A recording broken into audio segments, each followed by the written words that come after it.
Welcome to 906. That's what happens when you have intros that run 25 seconds. John here, you there. It's another Freestyle Friday. Thanks for hanging out with us here on SDH. And we got a lot to talk about. We've got, obviously, news out of Red Bull. That's probably going to be taking up most of the first half hour. 9:30, our friends from Beyond Goals hanging out with us. And we can talk about, as a way to extend the conversation, just, what goes on, with teammates and locker rooms and all these kinds of things. Ricky, yes, it is a happy Friday. There we go. Seeing Sean missed it. Evening, Bam. And so now Sean's probably going to call for it again. And we just might have to do it in hour number 2 with the Weekend Whiparound. Patent pending, trademark coming probably sooner rather than later, maybe possibly, who knows. But we'll get into previewing Major League Soccer on the weekend in hour number 2. Remember also that you get action at the Fraction this weekend on Sunday as Orlando City B comes to town. And for Atlanta United 2, it is 5 of their first 6 at home. The one that they didn't have was the last week with NYCFC 2, losing 2-0. But once again, OCB and Atlanta United 2 this weekend as well. And Nick's, I'm right there with you. He goes, hola, peeps, even though I hate peeps, the food rest easy. It is a term of endearment. I don't know if you have found / seen / partaken in. I've seen it and was instantly repulsed. So I'm guessing this is probably the opening kickoff, brought to us by our friends at Kickoff Coffee, kickoffcoffeeco.com. There's your QR code for those of you who are watching on Twitch. And once again, don't forget, use the code Soccer Down Here 15. You get 15% off of your purchase when you when you go and purchase things from our friends at Kickoff Coffee. They in turn take 10% and reinvest it into the youth game. Very, very cool stuff from our friends at Kickoff Coffee and kickoffcoffeeco.com. All right. Since Nick's mentioned it, we'll go ahead and get into it. And also putting up the QR code gave me the chance to pour my morning beverage for the show. And Nick's, thank you for that. All right. So peeps, we got into this. And so Nick's brought it to the table. So here we go. I don't know if you have seen in the drink section of your favorite store, wherever you participate and partake in these kinds of things, that I guess for Easter season, and I don't know for how much longer after, our friends at Pepsi decided that they wanted to do a Peeps flavored Pepsi.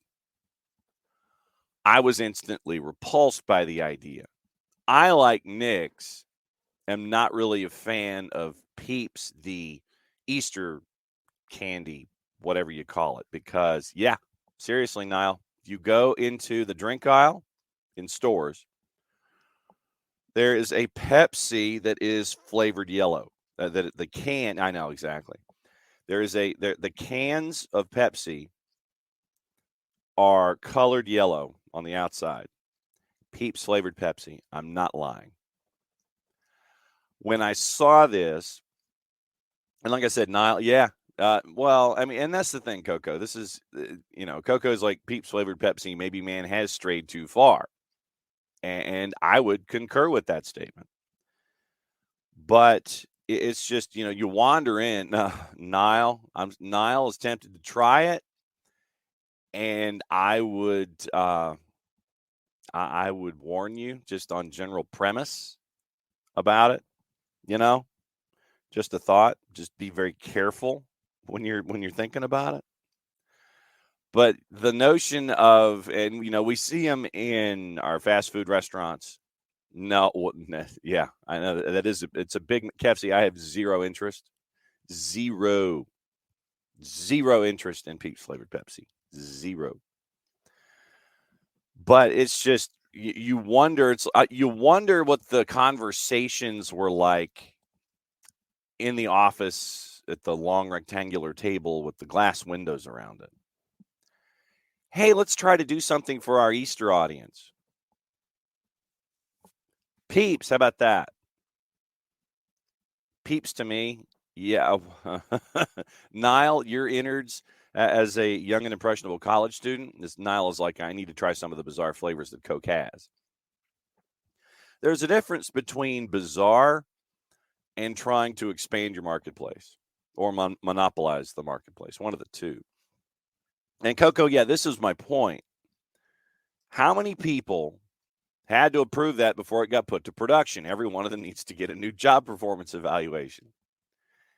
And first and foremost, I'm not a Peeps guy like Nick's. I mean, like Nick's is not a Peeps guy. I am not a Peeps guy. I can't really describe what it tastes like other than perhaps the inside of an aluminum container. Doesn't matter what the flavor is that the Peep is allegedly trying to portray. Tastes like you're eating a can. You're eating an aluminum can. So then I guess by default and design, the folks at Pepsi decided, okay, tell you what, and then this would be from my perspective, just kind of extrapolating. Yeah, close, David. David, we're talking about Peeps flavored Pepsi and just how off the rails some folks can get these days. And you're just kind of like, what?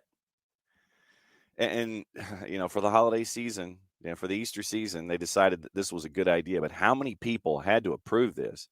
Where for me, it tastes like an aluminum can anyway. And so you pour that flavored beverage into aluminum can. So for me, it's like you're drinking an aluminum can inside an aluminum can. So that's what you're staring at here, Nick's. Your scientists were so preoccupied with whether or not they could, they didn't stop to think if they should. Thank you, Dr. Malcolm. Yes. See, Ricky, I'm not like literally, I am not a Peeps guy. Not a Peeps guy. And yes, Coco, it is definitely scientific ethics down here. Niall, that is a good question. Niall's asking the other holiday-based questions. Has there ever been an eggnog Coke or Pepsi? I can't remember one for Coke. It wouldn't surprise me for Pepsi, and if it would be like a limited release or something. Let's check holiday Pepsi flavors. All right, let's just check. Three Pepsi with three. Oh wow. Okay. All right. Pepsi Holiday Spice from 2004, a winter tradition. Nutmeg Royale, apparently, back in 2022. I don't know what that means. You get it was apparently it was even more than just the yellow can. There was a light blue can, a pink can, and it's Pepsi. It's still it's still Pepsi flavored Peeps, and then the yellow can. The yellow can was what I saw, but apparently there were a pink and blue can as well. And for those of you that really want to have it as a part of your collections, then you can have it. You can pick it up on eBay. Pepsi Holiday Spice in 04, Summer Mix in 07 with tropical fruit flavors, Pepsi Natural sweetened with sugar instead of high fructose corn syrup. So that was the difference between Coke Classic and regular Coke, was they went from sugar to sucrose fructose. Actually, Pepsi Natural might actually not be bad. Pepsi Cola made with real sugar, Pepsi Cherry Vanilla, Pepsi X, Vanilla, Cherry, Ginger, the original 1893, which I liked, Black Currant and Citrus, Pepsi Fire with a cinnamon infusion, Salted Caramel, which just sounds awful, holiday season, November 2017, Pepsi Berry, Pepsi Mango, Pineapple, Hot Chocolate. 2,000 cans of the flavor are known to exist. Pepsi Peeps, Soda Shop Cream Soda, Black Cherry, Nitro, Original Cola, and Vanilla. And then they did some things. In Japan, they've gone berserk with it. A lot of different flavors there. But, yeah. Pepsi Peeps just Nick's, absolutely. Yeah, it is SDH. Tom, it is SDH this morning. Well, and so Yeah, lowest common denominator Pepsi. I saw the Peeps flavored Pepsi at Kroger, took it all with me not to do something to stop it. Ricky wins.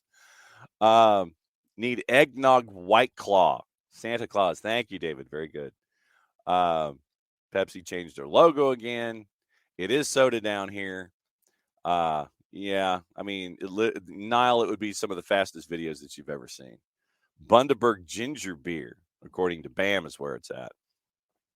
So and now apparently folks are trying to petition that I have a YouTube channel reviewing sodas. Well, I'm not going to buy the sodas, so they would have to actually, send them to Office HD. But the premise of opening kickoff this morning, Tom, was going into the store during Easter season and seeing the seeing the Peeps flavored Pepsi and just shaking my head that we really have gone too far. So, could never, under any circumstance, think about anything like that this morning. And it's just like, it was just something that popped into my head. And I'm like, nope, I can't do it. As much of a fan of the product as I am, I could not go to that yellow can, which probably tastes like the can that it's in. No, I was never a fan of Vault. I'm never a fan of Vault. Nile is petitioning for soda down here to make it happen. Alex, a Blenheim's hot ginger ale. Well, Alex, the problem, and I hope we're doing well, by the way. The problem with anything hot is I'm not a hot, unless it's like like hot tea or something like that. Hot ginger ale, that probably would send me off the rails. I like nothing, basically. That's probably true. SDH PO box. I'll send you stuff for review. Well, I can send you BAM offline. I can get you the address for Office HD. We can go for it from there. Red Rock. I don't know. KFC, they should make things not available in other forms instead. Shark fin soup Pepsi might save some sharks. True. And thank you for looking out for the environment. That's very, very nice. But yeah, see, Alex says that, it's not temperature hot, kick your face in. Spicy.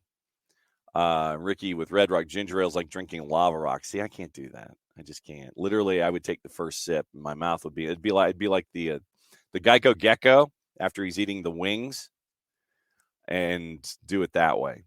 So that would be my lips are burning. That would be my response for something like that. Nile, strawberry or blueberry Fanta. I tried the strawberry when I was a kid. I was more of a grape when I was Fanta. I have not tried the blueberry. See, okay, very, very good. Yeah, and see, all right, so Nick's trying to get us. So Nick's doing the public service. Nick's doing the public service, by the way. Orange Fanta, nothing wrong with that. I actually have orange Fanta in the garage. Nick's, since he sent us off the rails, well, OG, we started off by looking at Peeps flavored Pepsi, and we've gone to soda down here as to spices and obscures and things like that. Yeah. It feels like I drank the sun. You're not wrong. Nick's trying to get us back on the rails this morning for 10 minutes before hopefully our friends from the Beyond Goals mentoring catch up with us, and we'll see what happens. We'll see what Beyond Goals has to do this morning. No, I don't like a whole lot of salt. It just, like I said, I grew up in an environment that didn't have a whole lot of salt, and so I can taste even the most minimal amount of salt. Alex, no, I have not. As Alex starts dropping Men at Work. Very, very underrated version of that song, by the way, is the acoustic one that Colin Hay did. So Nick's, who sent us off the rails, trying to bring us back on the rails. Wondering about the Parley Kit takes. What do you guys think about the Parley Kit? Parley Kit looks like it got leaked.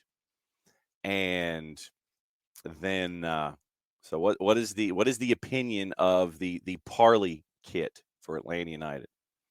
So we've got that. Let me see if I can find a picture so I can describe it properly. Actually, let me go to the Twitters, because I think the Twitters had the designer actually come in and comment on the Atlanta United Parlay Kit. So let me see. The Parley kit. Where is it? Where is it? Where is it? Yeah, the prime blue, except for the black Parley kit. So, of course, now I can't find it. So, Ricky, since you're faster at social media than I am, if you find the Parley kit, then go ahead and do the. I think it's parlay. I think it's a parlay kit. I think it's parlay when it comes to pronunciation. Pre-order. Niall is not a fan of the Parley kit, but maybe they need to see it in person. Most of the years they've done the Parley kits, according to Ricky, we got the better of the two. Got the home kit recently. Niall's a fan. Tom, kit's weird on first look, maybe better in person. Mint green and neon blue. Go ahead, Ricky. Hit the link and go ahead and put that in the Twitch pitch, if you would, please. So, I mean, everybody's everybody's looking at it. So, for those that've seen the leak, I mean, I liked it on first glance. I mean, because I like darker colors anyway. I don't know, KFC multi seams. We'll find out. But yeah, so go ahead and post the link, Ricky, since you're faster than I am. And thank you. Okay, there we go. It is the happiest of Joes that has posted it. All right. So yeah, see, for me, the darker the color, the more I like it, and the better chance that I probably would end up purchasing it. So we'll see what happens there. So now that the link has been sent in, by the way, thank you, Ricky. Like I said, since you're faster at it than I am, yeah, I was going to say I love the Earth and all, but I've never been a fan of the Parley kits. Jonah Henderson was the one. I believe Jonah Henderson was one of the designers, or at least he was close to it. It'd be way better if they were only. Jonah Henderson believes they would be only worn as pre-match tops, or if they were made with team-specific colors. Yeah, the black one is the one that I like. You've got the black, and then you have the sky blue or the sea blue, whatever you want to refer to it as. I like the black. I mean, it literally is straight up out of what Jarrett Smith would like when it comes to his San Jose Earthquakes. Black base, parlay kit explanation, and then a lot of blue. And then there's the sea blue or the sky blue, the sea blue that has the darker blue version of the same design. So I would go black before I would go with the sea blue, but that's just me. I'm a fan of the darker colors. David, never been a parlay kit fan, always seems a bit off. It's two kits for the whole league, right? Like when MLB does the black and white weekend. Yes, that is true. Just without team-specific stuff. Yes, the One Earth jersey. Thank you, Abby. And usually, that's how Abby's a fan of the lighter one. Appears that you can see the design that way. End plastic waste is written all over it. So that's the hook for this year's parlay kit is the end plastic waste design. So I like it. Like I said, I like the darker one. And then Alex, he says, what's odd is when you zoomed in the preview on the pre-sale, looks more navy than black. Yes, both of us are here in Office HD, Abby. We are here. So if you make the trek over with the matzo crack, only request let us know when you're close by, because if you ring the doorbell, someone's going to come storming down the stairs. Rowdy, the guardian of everything here at Office HD. Just so you know, when you ring the doorbell, you will see someone charging down the stairs. Thank you. I'm looking forward to the matzo crack, and Abby is going to get us all squared away for the weekend. So yeah, the opening kickoff completely and totally went direction that it's supposed to, off the rails.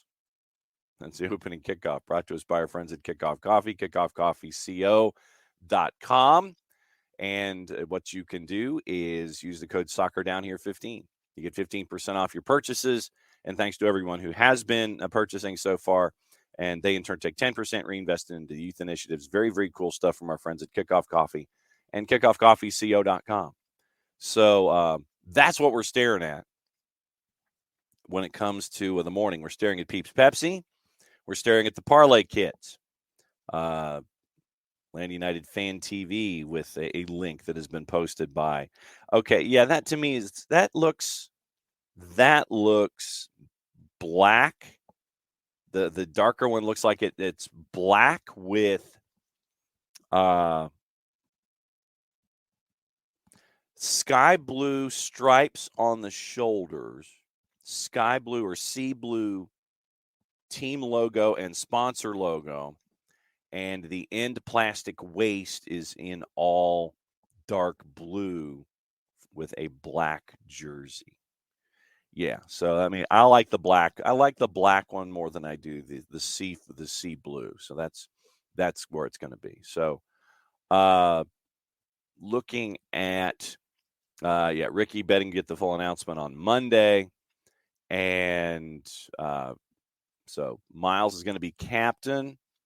Bam, what week are they meant to wear the kit? That is the good question. So,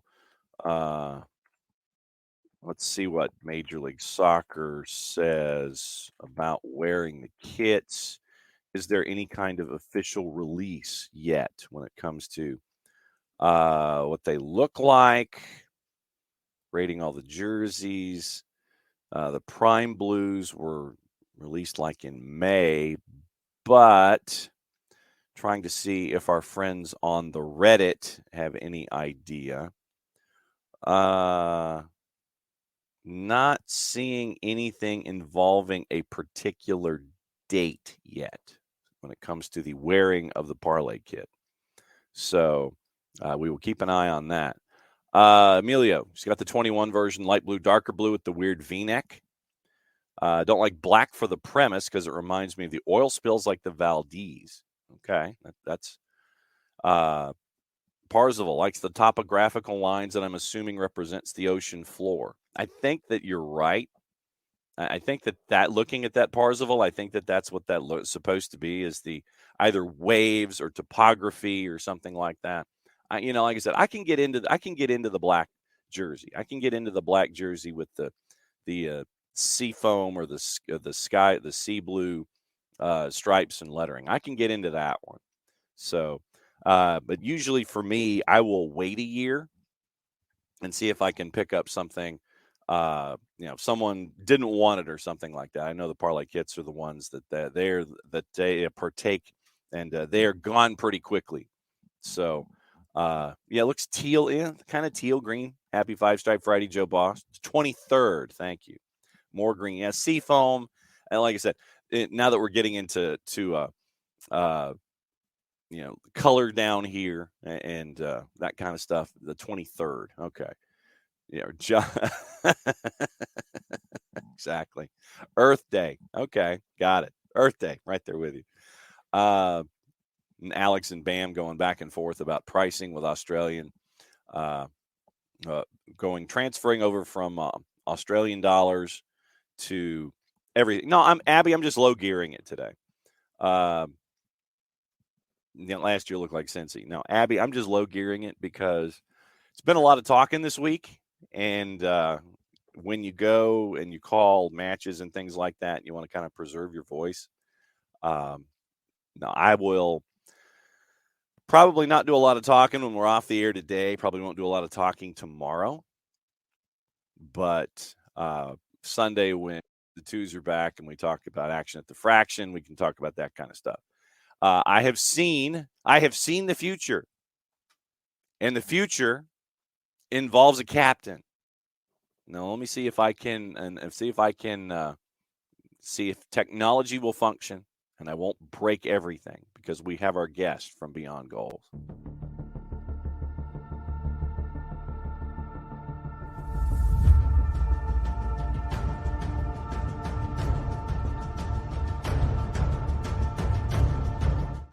And it's Cap. Guten Morgen. Yes, wasn't he a left back at Leipzig back in the 90s? Who's that? Guten Morgen. Oh. Got me. Early on a Friday, you got me. We went two directions, and I know that this will surprise you early on here as we get ready for our Friday free kick with MF Parkhurst on the Twitters and our friends at Beyond Goals Mentoring. All right, so Easter, we all know that it is a marketing opportunity for some. And I was going down the aisle of the soft drinks, which I know it's probably someplace that you don't go when you go grocery shopping.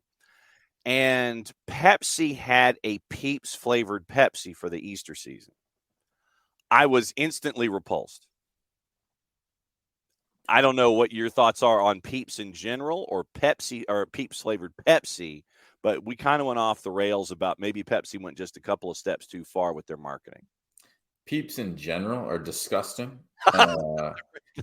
Pepsi flavored Peeps take it a step further. Then Peeps flavored Pepsi, an actual drink. Oh my gosh. Uh-huh. Yeah. No, Peeps is not for me. I think they're disgusting.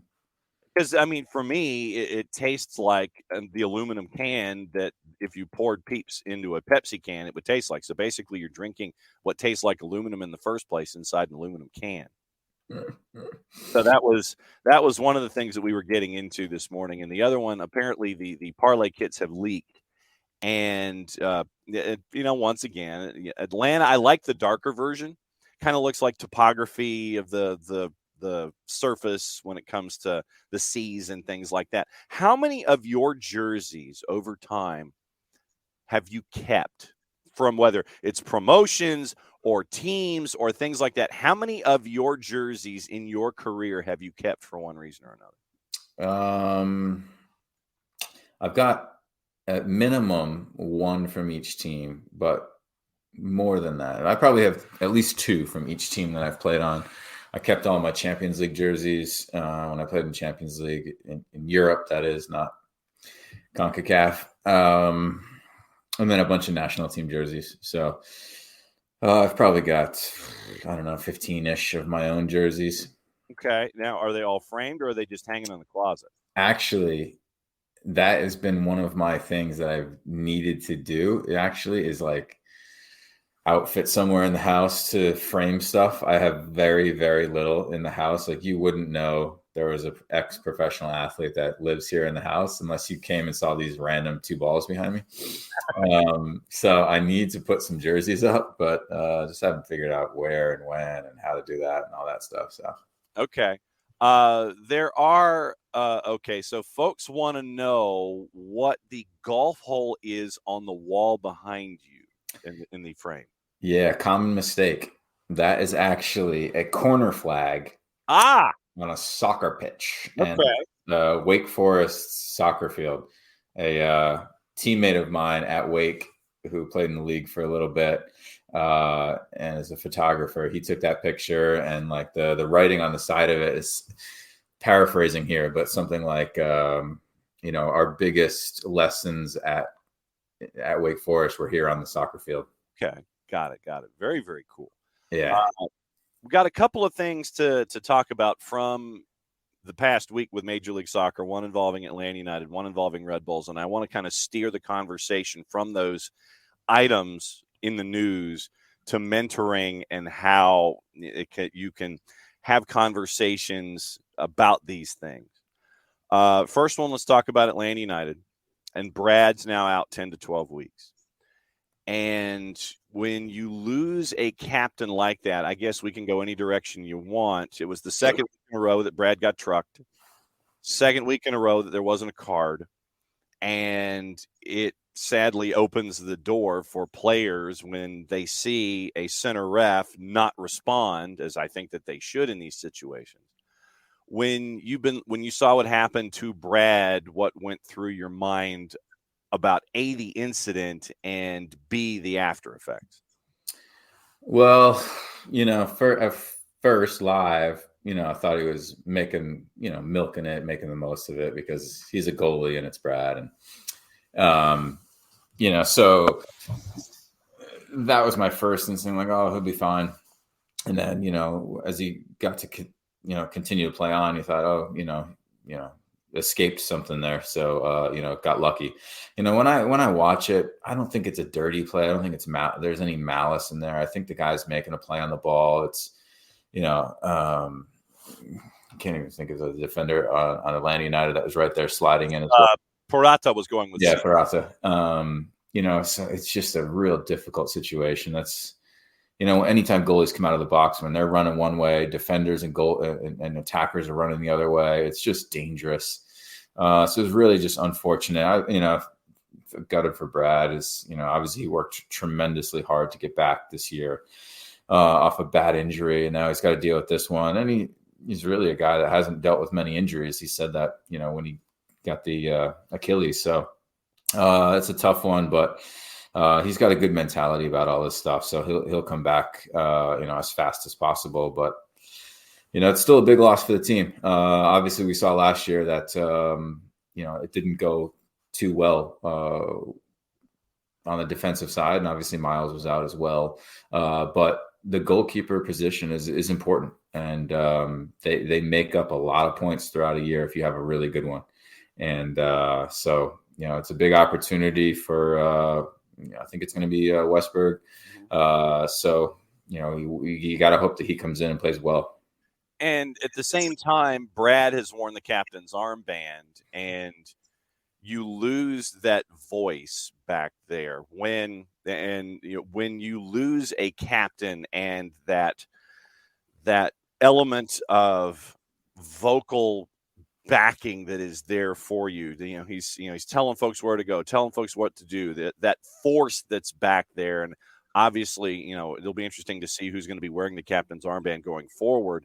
But when you lose that kind of force back there, what kind of an adjustment is that for a team and for teammates when you don't have that voice that you're used to seeing back there? Yeah, I think it's tough. I think that, it's nice to have that common voice back there and that presence. Not only when times are tough, right, but also like throughout a game where like, okay, I've got my leader back there. He'll come up with a big save. He'll come up with a big moment for us, right? Or he'll calm us down on a corner kick, right? Or have that vocal presence. And Brad's a big dude and he commands the box well, so he's got that as well. And I think everybody just respects Brad for the player and person that he is. So it's important to have those people on the field. And, I think that obviously we all know that because we didn't have as much of that last year, with he and Ozzy out and Miles. So, we just hope that's not a repeat of things for this year because, the season has gotten off to a really good start. And so we just hope that this doesn't affect us so negatively. And that, the one caveat is the goalkeeper has the least influence, in my opinion, as far as leadership wise on the field, just because he's so far away from everybody. So hopefully that'll help at least because, a lot of guys on the field can't hear Brad most of the game, which usually is a good thing. So hopefully that helps a little bit. When it comes to mentees, I guess I want to talk about opportunity now and not being weighed down by an injury from a key player, still focusing on the task at hand and viewing it also as an opportunity for individuals to step up, whether it's in a captaincy or whether it's in that position that's missed. When you talk to your mentees about opportunity because of a shock moment or because of a long-term injury, what are those conversations like about sticking to the task at hand, turning a negative into a positive, that kind of a thing? Yeah, we talk like everyone gets a shot at some point, and an opportunity arises. And whether it doesn't matter how that opportunity comes about, you never wish injury upon a teammate or even an opponent or anything. But these things happen, and that's why you have to be ready. That's why you put the training in. That's why you do the extra work to get that opportunity. And like the guys and the girls that take advantage of those opportunities are the ones that that proceed. And I remember when I was playing in Denmark in Nordsjælland, we had this talented young center back, and people didn't know how talented he was yet because he was young. He was probably 17 or so. And I got injured in a game, and I was rarely injured. I got injured in a game, and it was like one of my few muscle injuries throughout my career. And he came in for me, and he played amazing. I was out for like 3 or 4 weeks, and he was tremendous. And then he continued to play, and he ended up on the Danish national team. He transferred to the Premier League after a couple of years. Like, he was tremendous for us. And that's what really pushed me to write back. So it was just a really good example of like a guy taking full advantage of an opportunity, and you never know when those are going to come. Quentin's obviously not a young guy, so he's in a little different situation. But yeah, the mentees, it doesn't matter how or why you get the opportunity; it's what you do with it. Okay, so for those of us who are Premier League folks, who was it? Jorez Okori. Okay. Yes. Okay, because that's a diehard. You're going to have me searching for that one because I couldn't. Yeah, I think it was Villa he went to. Okay. All right. Now, the second topic, you can go as deep into it as you want with what happened with Dante Van Zier and Red Bulls. And you can go, like I said, any direction. Like I said, you can go as deep into this as you want, because I think that it's important on the mentee side to discuss behavior and things like that, and professionalism and those kinds of things.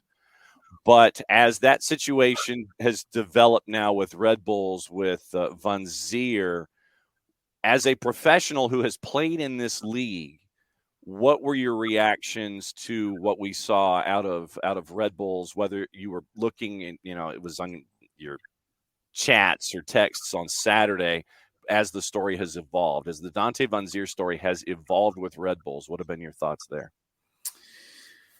Yeah, it's a terrible situation. I think that in the heat of it, right, it's very difficult to be a teammate of Van Zier. And, I think that there's the game, but there's, the bigger things that transcend the sport. And, that racism is one of them. And, I think that we all have an obligation now to make sure that we stand up, especially as white guys, right, and as white players, right, to stand up for, against racism, right? When you see these types of things, it's one thing if you've got black players, getting upset about it, right? But we as white players need to take the onus as well, and take that even further. And so, I think that it was disappointing that he continued to play. I think it's disappointing that surely there was a Red Bulls player that heard what he said, right? Because there was a group of people around there.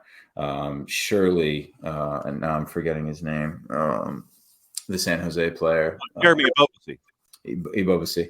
Surely he wasn't the only player who heard whatever he heard, right? And so I think that if I had heard it, or if I would expect, if a Red Bulls player heard it, to tell the coach, yeah, I heard it, get him off the field, right? If it was an Atlanta United player when I was playing, I would have done that. And because, like I said, that game in the scheme of the season, in the scheme of life, means very, very little, right? But setting the example of like, hey, this is not tolerated here is way, way more important. Not only on the day, but for the future as well. So, I think that it was a missed opportunity. It was fumbled for sure by the Red Bulls on many, many parts. And I also think MLS fumbled it. I think that 6 games is not enough, in my opinion. That seems like it's a more than a slap on the wrist, but not a zero tolerance type approach. And I get that the MLSPA is in a difficult situation here because you represent the player. Right. And so in my opinion, though, and maybe some of it is based off of precedence, right? Well, if that's the case, and the next time it happens, the person's going to get 6 games again, right? We then put it into the laws, put it into the rules, right? Hey, a racial slur gets you half a season, I don't know, whatever it is, right? But it's got to be more than 6 games, because that's just crazy. That's not enough. And I'm also like not surprised. I'm not naive to think that racism doesn't exist. I've seen and heard things in locker rooms, especially from foreign players. And by foreign, I mean European and South American, especially. I'm not saying Americans don't say racist stuff, right? But in locker rooms, I'm talking things that some guys say, and they don't even, especially the South Americans, they're so liberal in the way that they say things, where you're like, hey, dude, you cannot say that here, right? You can't say that out in public. Like, you can't say that stuff, man. Like, this is not acceptable. And so, we've got such a long way to go as a society. And, instances like this is a good way to absolutely, squash it, or try to squash it. And, I don't think it went far enough. When you have your conversations with your mentees, do you have deep conversations about topics like this as well? Is this a part of the dynamic when you interact with your mentees at all? I don't think we talk about racism per se, but we talk about, how important it is to be a good teammate and a good leader, and, sportsmanship and that type of thing, and learning lessons, and some things more important than wins and losses on a day. We haven't actually touched, I don't think, racism with any mentees, though. Because, I mean, you mentioned how cultures are different and how locker rooms are. And for those who have been in any kind of a sport, I'm sure we've come across those instances of, folks saying things, whether it's, folks just saying things they shouldn't say, regardless of the level of vitriol that's attached to it. We all have those things that we come across in locker rooms and such. And that was why I wanted to ask, because I don't know how the younger athlete today, is learning these kinds of things. And I didn't know if it was something that is in conversation, if they come up to you and talk about these kinds of things. And it's like, hey, I experienced this, can you help me navigate it? And these kinds of things. I didn't know how active these kinds of conversations were with the younger players today, because, as you say, you've been in locker rooms. These younger, athletes and individuals are going to be experiencing these kinds of things. And I didn't know if they were experiencing these kinds of things, to have these kind of conversations already with their mentees who have been through this and can help them navigate it. Yeah. Yeah. And maybe when we start working more and more with Atlanta United Academy, these things can come up, because, I think the younger generation, is, each generation is getting better and better. And this younger generation, of kids that are 15 and below, especially, right, they're probably naive a bit about it, because, right, they're just so used to being around different races and cultures and all these things. But it is important for them to know, like, there's a right and a wrong, and it doesn't matter your skin color. If you hear right or wrong, if you hear wrong, you need to act and take onus on that, because like I said earlier, right, we've got a bigger onus than, African Americans to, stand up for this type of thing. And so that would be my message to mentees and to younger players, right? Hey, it's more important than being a good teammate to a player, right, and sticking up for them, versus like, hey, what's right or wrong in life and society. And that's where I think the Red Bulls teammates got it wrong, especially for a new player, right? This guy's been in MLS for like 2 minutes. So they shouldn't have even had loyalty to him yet, honestly. I honestly, when I was thinking about it, I was like, man, I wonder if they'll give him a full year. I wonder if they'll just terminate his contract. Honestly, that's what I was thinking. Yeah. And so then when I see 6 games, it's like, well, and I mean, there's a lot that I don't think we know. And I think that as we continue to learn more and more and more, I think that 6 may be a benchmark where they can sit there and say, okay, well, we've learned more about this. We've had more folks interview and talk it through. we've got all this other evidence, and so now we can do these additional things. I'm thinking that while they're gathering more evidence, and you mentioned the PA's presence in this as well, that you can only go so far, because there have been the Derek Williams tackle with the LA Galaxy. I think Derek only got 6, and that was for an on-field action. You've got what was it, Luis Suarez and spitting and things like that might get you 8, 10, or 11. But I think that right now that 6 plus the PA, and you can't just jump to any kind of a conclusion and sit there and go, well, you're out, because of the legal elements that are attached to it. Although that if you're a parent club, you're going to sit there and you go, I want to try to wash myself of this if this evidence goes a certain way. I mean, there are a lot of different things at play here. I think that 6, though, might just be a benchmark and a working point going forward. Yeah, and that's the problem, and that's what needs to be addressed next. Is because if it happens again this weekend with another player, right, or he's going to only get 6 too, and the next guy's only going to get 6, and it's like, hey, then lessons are not being learned, right? It's got to really freaking hurt, and by hurt I mean like half a season, full season, like something like that. Gone, goodbye, contract ripped up and disassociated in the whole thing. I would imagine that we get to that, that is probably stuff that's being thought of and considered as we go here. And I didn't mean for this to get as deep as we've gotten this morning when it comes to these kinds of things. But, when it comes to that next generation that you're talking about, these are moments where we can sit here and say, all right, this is something that cannot stand. And it's a workable moment where we can sit here and show the next generation and show ourselves about right and wrong and be reminded about things. And, hey, you've got to stand up in situations where you need to stand up. You can't just stand in a corner or turn your back anymore. Yeah, totally.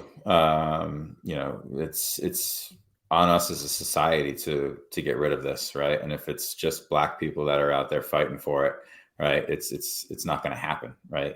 We need all of us to be involved, and I think that's probably what's changed the most, recently, over the past couple of years, right? Is like, okay, hey, we as white people, like, we need to step up and take ownership of this and share the responsibility of getting rid of racism, here in the U.S., worldwide, but obviously we're focused on here. All right, let's talk about Atlanta United. We talked about Brad a little bit. I know that we kind of went really deep into conversations this morning. When you've been looking at Atlanta United so far in the East, it's been a pretty good start. You're going into an environment in Toronto where it's, what's it like traveling over borders? Because I imagine, for some of us, when we're flying from one place to another, we're in line, we're in customs, we're sitting there and we're handing over our passports or birth certificates, and we're waiting like 9 hours to get something done. And you're having to travel and do this for a living. What's it like traveling over borders and having to keep a mindset of, okay, I've got a game to play. I don't want to stand here in this airport. Now it's a lot easier, right?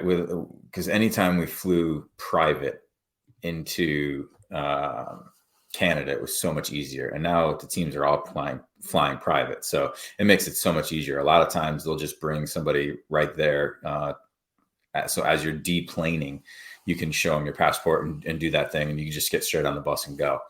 But back in the day, especially flying through Montreal was a nightmare. Toronto, they would actually, work with you and like give you your own little space to go through, right? Montreal was just like, nah, screw you guys, stand in with everybody. And that airport was always a mess and always crowded. It would take forever to get through Montreal. Well, and story time with John. I was doing a story on like the last weekend the Expos were playing at Olympic Stadium before they were going to move and go to DC. And I had all of my TV equipment with me as I'm checking in, because you got a big TV camera and a big old lunky thing, and you don't want to have it sitting in on a plane or getting jostled in the luggage part of the plane. So I had it with me on the plane, and I'm carrying it with me with my carry-on. And I go to, and this is in Montreal. And so I'm at the airport there, and, the customs agent, he asks you business or pleasure and these kinds of things. And I've got a big TV camera, literally a big TV camera that's about 2.5 feet wide and 1.5 feet tall. And I'm like, here for business. What are you doing? I'm here to shoot the Expos game, here to do a story. On what? I'm here to do television. This is a television camera. I'm here to do interviews and do a story and take it back to Atlanta. Literally, you could see the brain trying to process what was going on and how can I make this more difficult for this guy when he's got a TV camera, he says he's a reporter, and he's doing a story about Olympic Stadium. Literally, I was standing there for 10 minutes trying to explain that I'm working.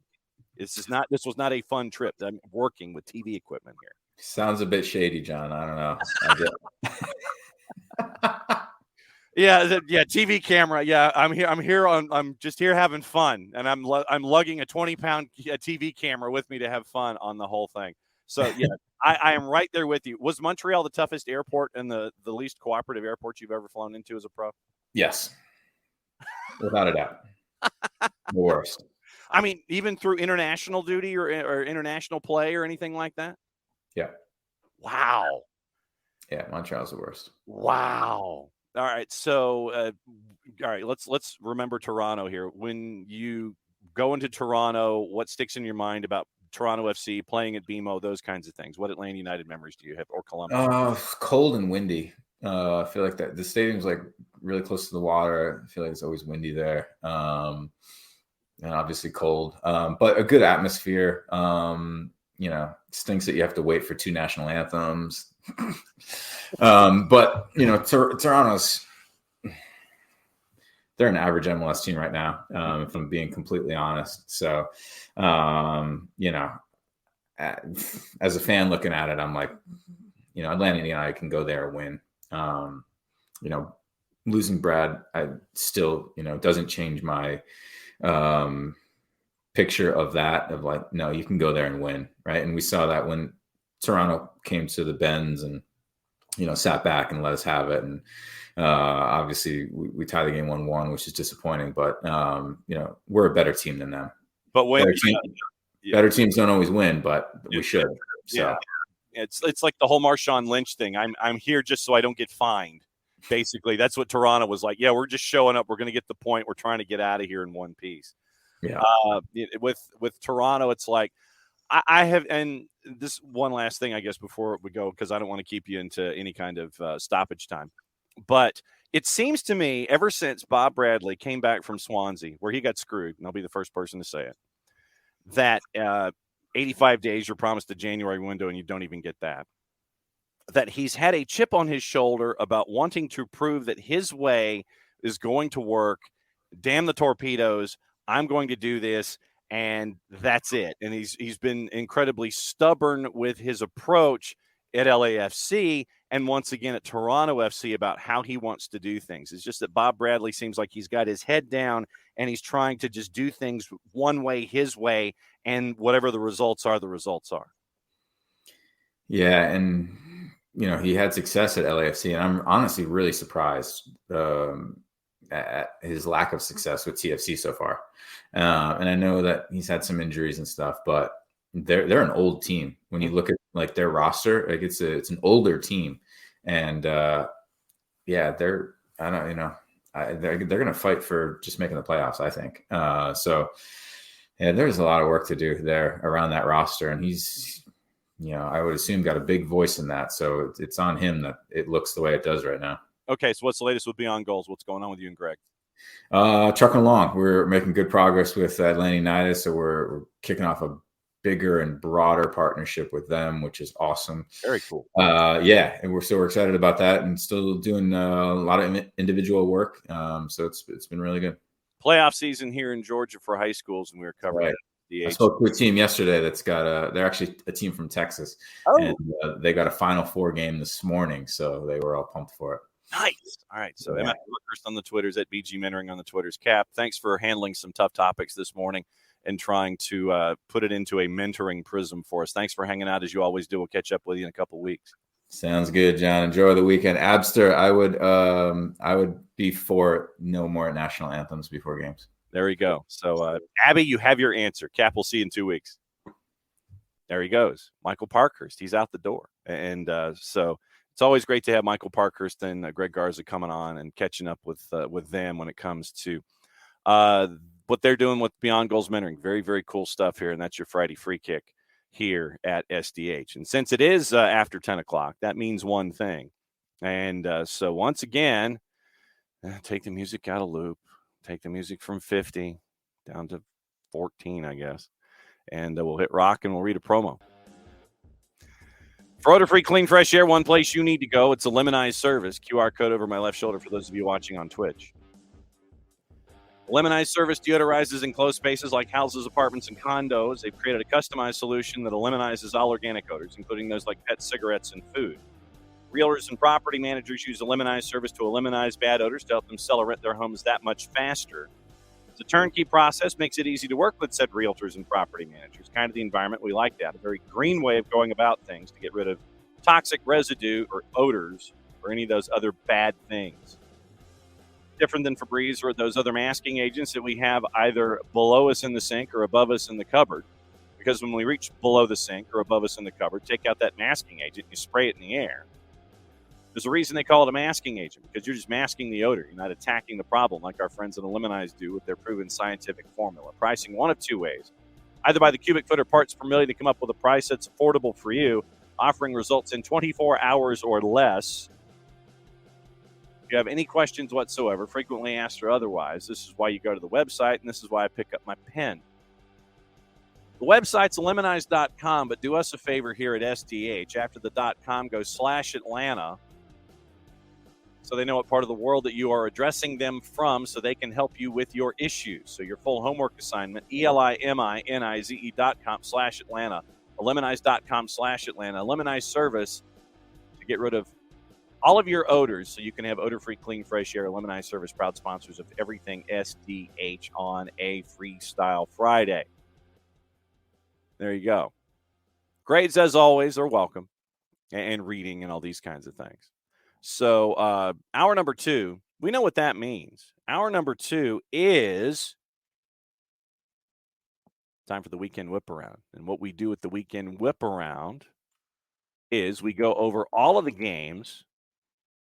We go over all of the fun facts that are attached to them. We go through the juice boxes that are attached to them. And then we let you think let you say what you want to say, let you think what you want to think, let us know what you want to know about all these matches. There's a lot of games going on. El Tráfico is the only weird time in the new format where it is Sunday afternoon, and that's on Big FOX. But it is time to welcome in Jared Smith because, Jared, it's time for the Weekend Whiparound. Yeah, it is. And Jared has done all of his calisthenics. He's done all of his stretching. He's ready to go. He's ready for opinions and everything. And we are ready to let everybody know what's going on when it comes to this weekend. Starting off, 7:30, and there are a couple of games on Apple Free TV. Charlotte and Colorado at B of A. Jess and Willie P are on WFNZ, and Jess didn't get home until 3 o'clock this morning because of the rain in the coastal region, because Trinity Christian played South Effingham, I believe, in Pooler. And that's what they were experiencing, a lot of pools of water, heavy downpours. They didn't get home till 3, but as a 4, they knocked off a 1, and they turn around and come home with a win. So 7:39 kick. It's on the free version of Apple TV. Your juice boxes in this one for Charlotte and the Rapids. Charlotte's a plus 104. Colorado to draw is a plus 259, and Colorado to win is a plus 246. Fun facts.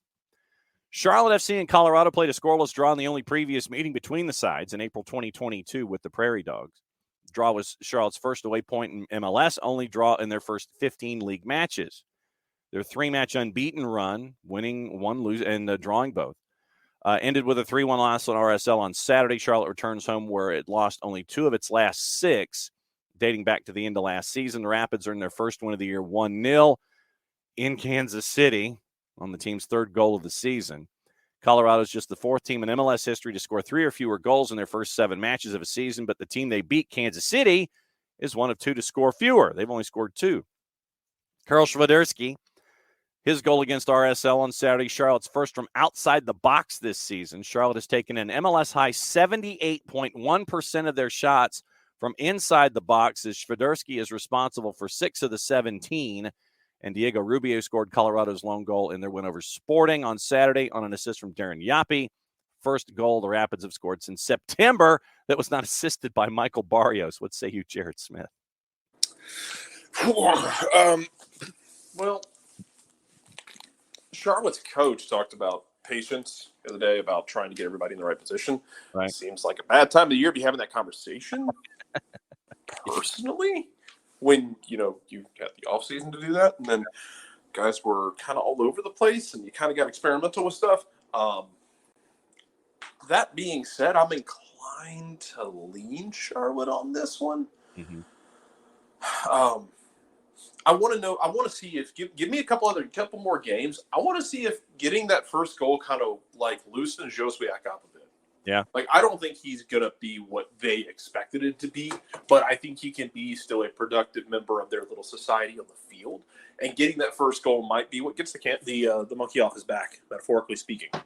So the Charlotte's at a plus 104. I think we're leaning in that direction for Charlotte in that particular game. Also at 7:30, at the beginning of the year, this was definitely not a sexy match to talk about under any stretch of the imagination.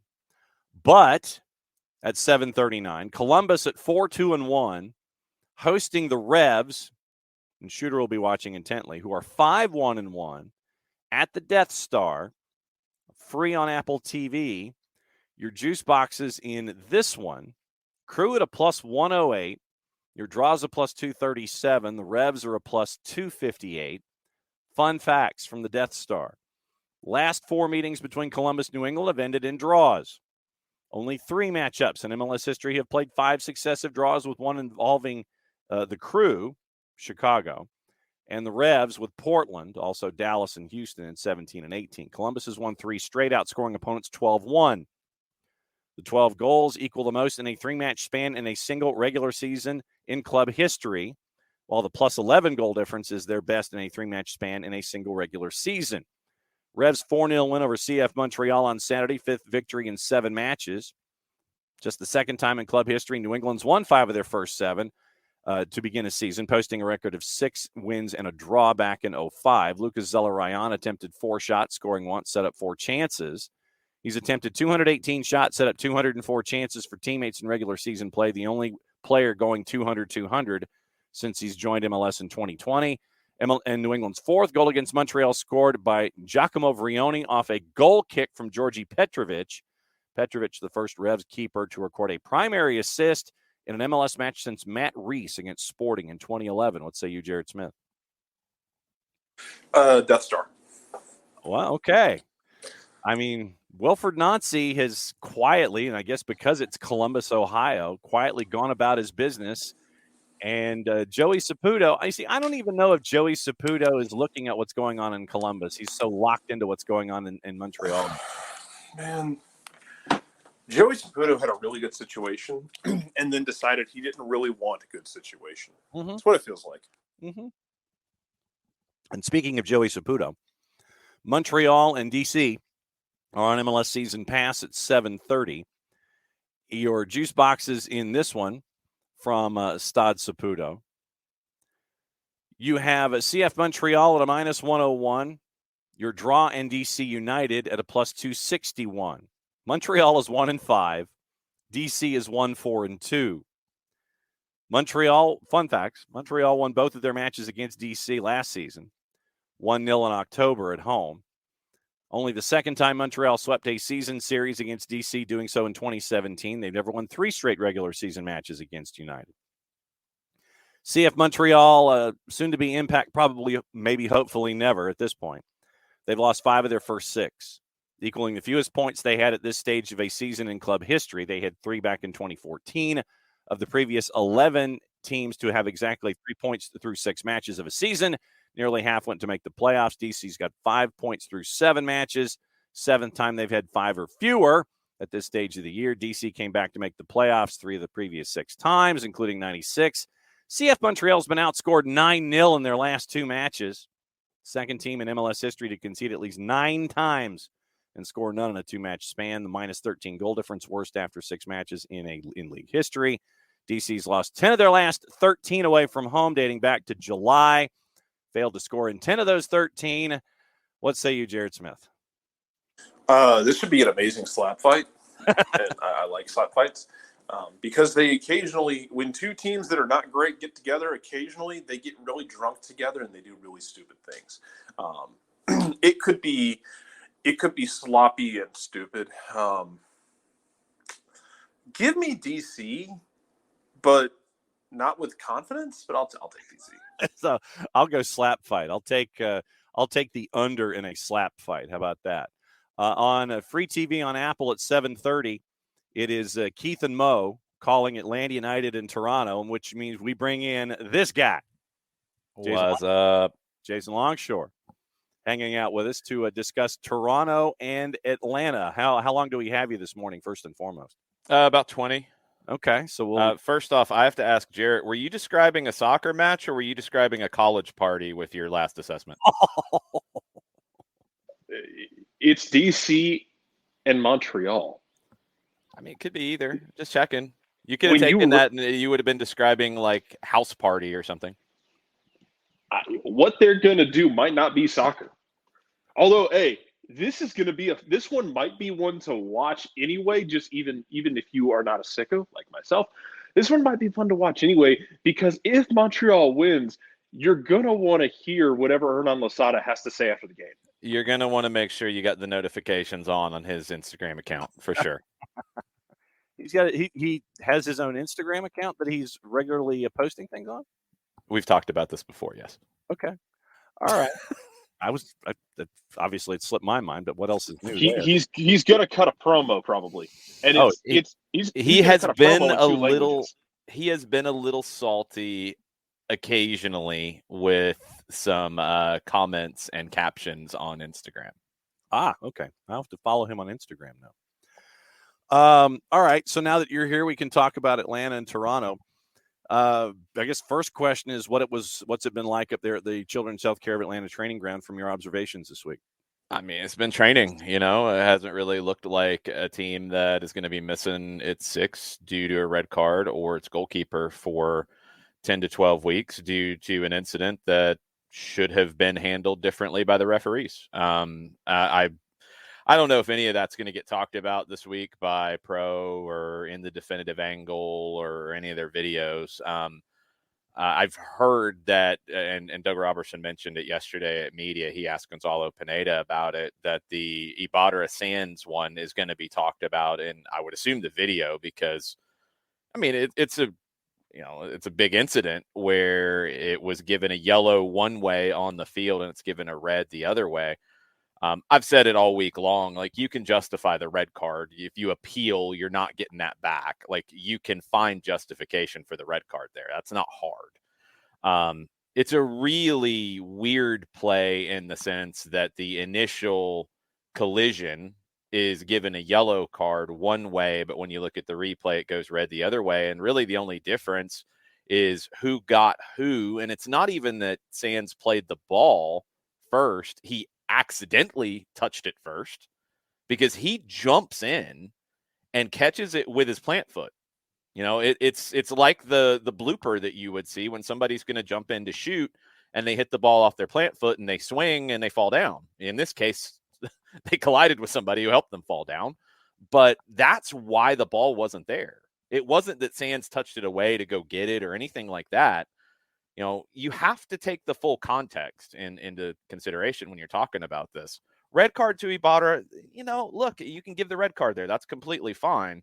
The way the play was handled is the issue. And in the context of the 90 minutes, when Brad Gazan gets hit back-to-back weeks and he gets hit and injured in this and amazingly finished the game, it's frustrating. So, I mean, this week at training, you didn't see any of that. You saw a team preparing for the next game. And I think what that says is The leadership in this group is strong. The culture around this group is strong. Gonzalo Pineda has a really good grip on this team. And I think the team leadership internally, even without Brad on the field, is good. He was there. He was around at the beginning of training on Thursday. He was in the building on Tuesday. I spoke to Grady Jarrett, who was hanging out at the building as well from the Falcons. So his presence will be there. This is not the same situation as last year where, he had a surgery and he was away more, even though he was still around a good bit. He's going to be more involved in the day-to-day at the facility. Just won't be on the pitch during games, and Quentin Westberg will be taking his place this week. Jarrett, go for it. I'm glad you bring up the, being in the video review. We talked about earlier this week that, you're not going to, don't appeal this. You only have so many appeals. No, it's not worth it. You're not getting it overturned. Yeah. I wanted to see it go on video, not because of like a gotcha or anything. I want to hear what the process is. I like when they do this sometimes and give us what's the process between the VAR and the official? What's the conversation like? And I like that they kind of pull the curtain back on that sometimes. So hopefully they'll do that. Yeah, for sure. I hope so. Because look, it's a difficult one. And I thought Christina Uncle had a really good point on I think it was 360, but it might have been on the wrap-up show, where it's one where the referee's really close to the play. It's a bang-bang play. It's a series of bang-bang plays in the midfield where the ball keeps getting back and forth, and the referee's right there.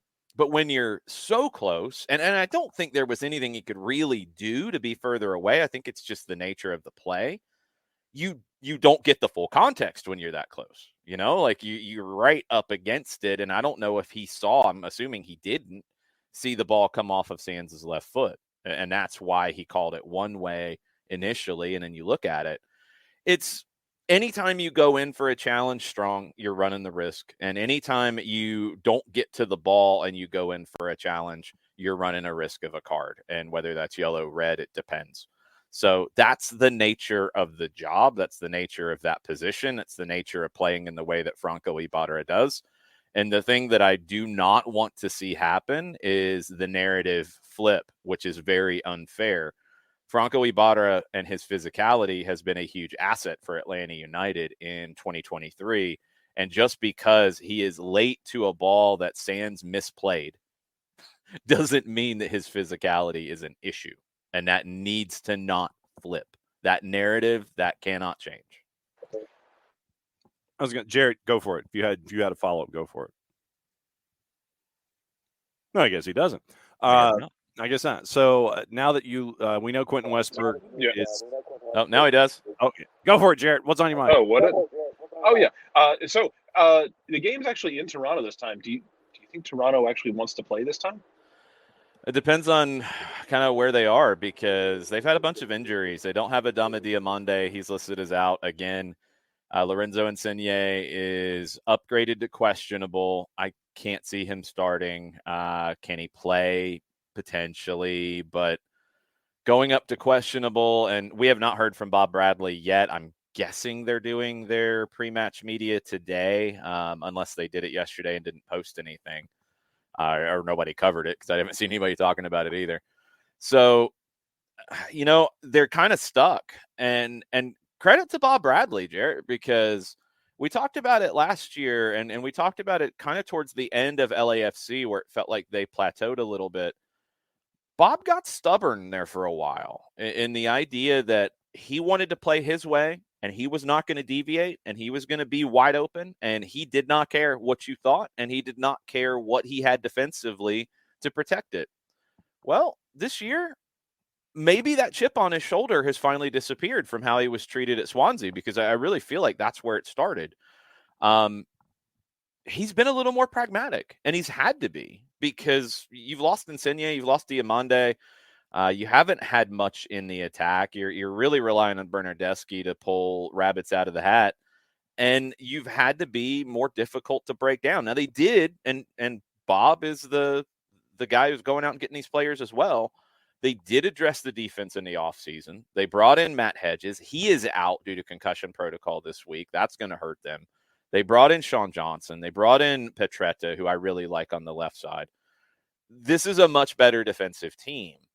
But with the absences early in the season, he's had to be more pragmatic in terms of just being a difficult team to break down. And look, they haven't lost since the opener. They've only won one and they've drawn 5 times, but they haven't lost.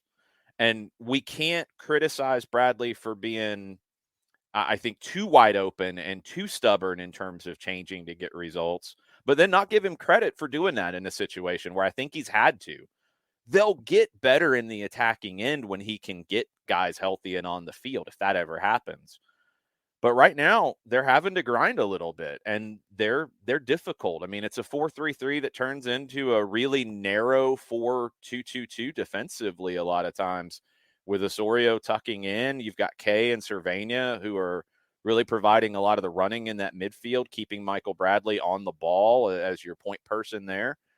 And again, you're asking Bernardeschi to make magic, and that's really all you got right now. So they're leaning into it, and they're just a difficult team to break down. They haven't given up many goals. They're not scoring many goals, but they're getting some results. Now at home, does the pressure mount up that they have to get more than just a point?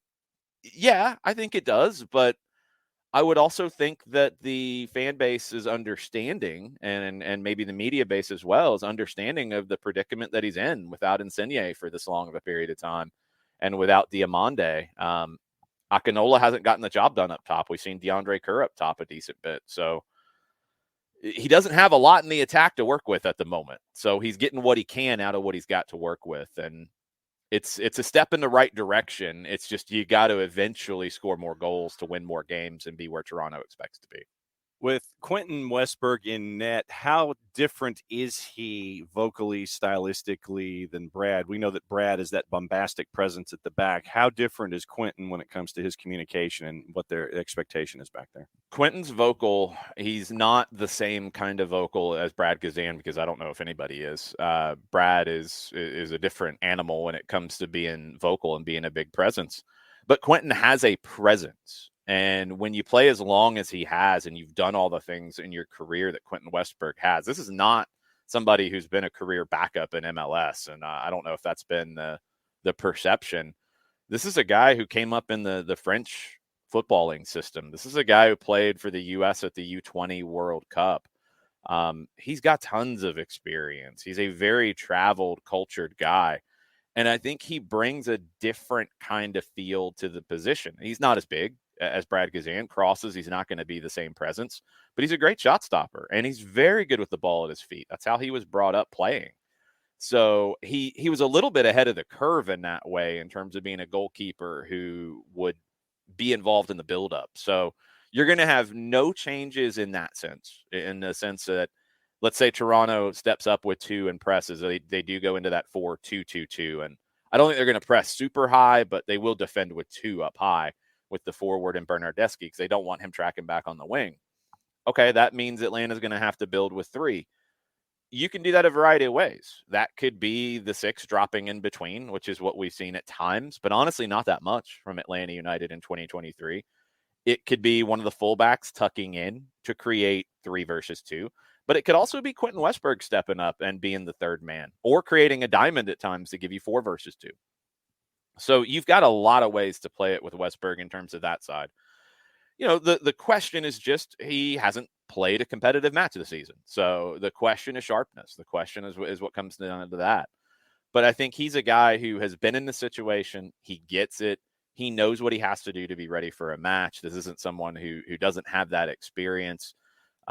He's got just so many years of living this life and being in this world that he'll know everything he needs to do to be ready to go in this game. And like he said this week when he spoke to the media, you know, it does kind of help him in some ways that his first game this season is in a place where he's completely and utterly comfortable, a building that he knows like the back of his hand at BMO Field. So, you know, different locker room, but I think Quentin Westberg, you won't have any kind of a drop off with him being in goal. He's just got to get his sharpness up, and you'd love for him to get a good save, not a super difficult save, but a good save early, get on the ball a little bit in the build-up, and just get comfortable as quickly as you can.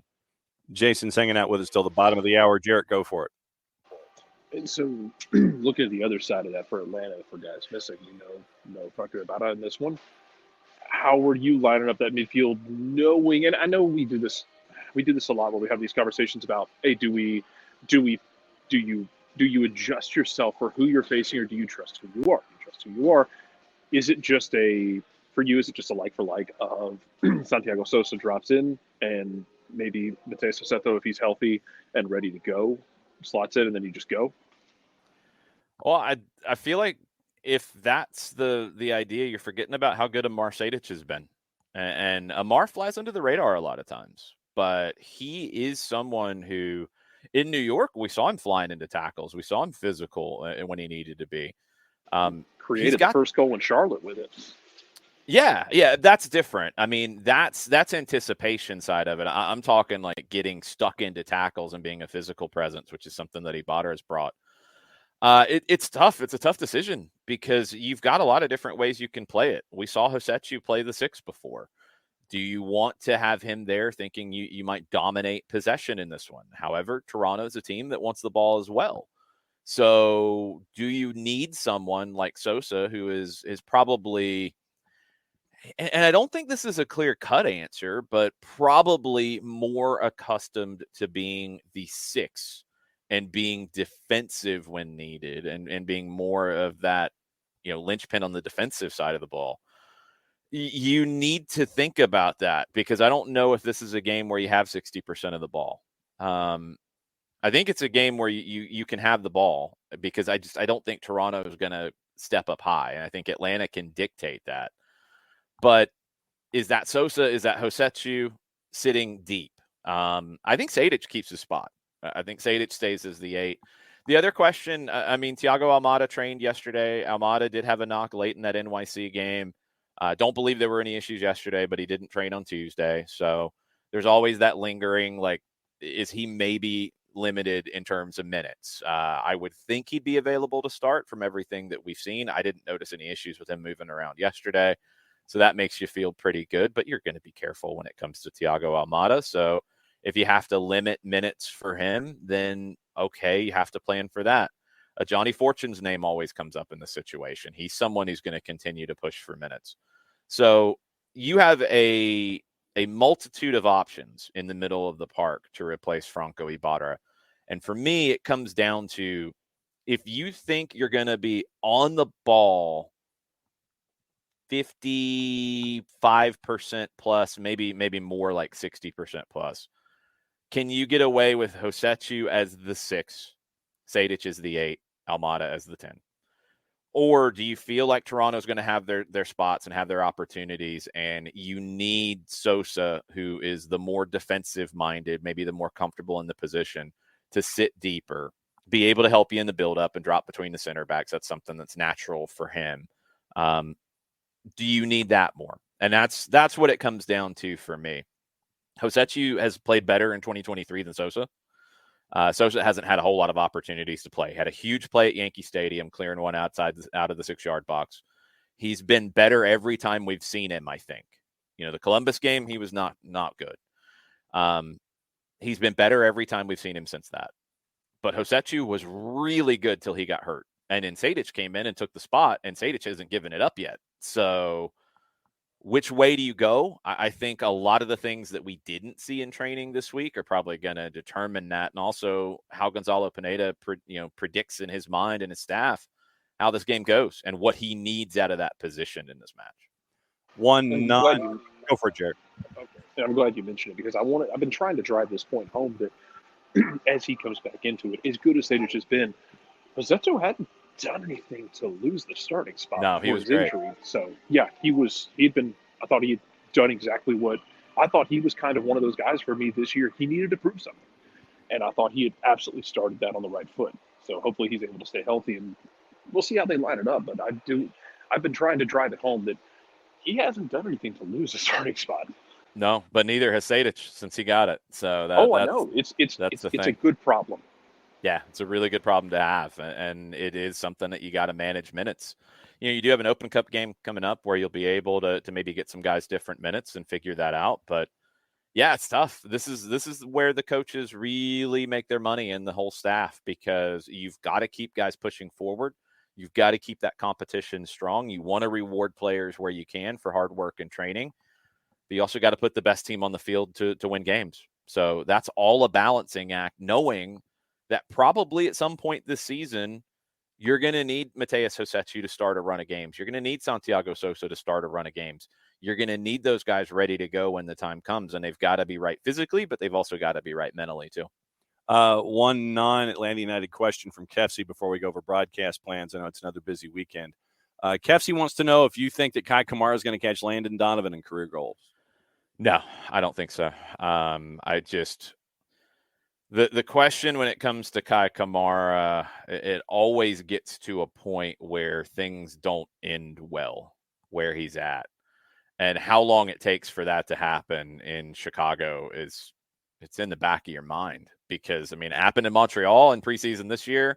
It happened in Vancouver. I mean, those are the last two that I remember specifically. I know there's been more situations with it. So can he maintain doing this long enough to get to that point?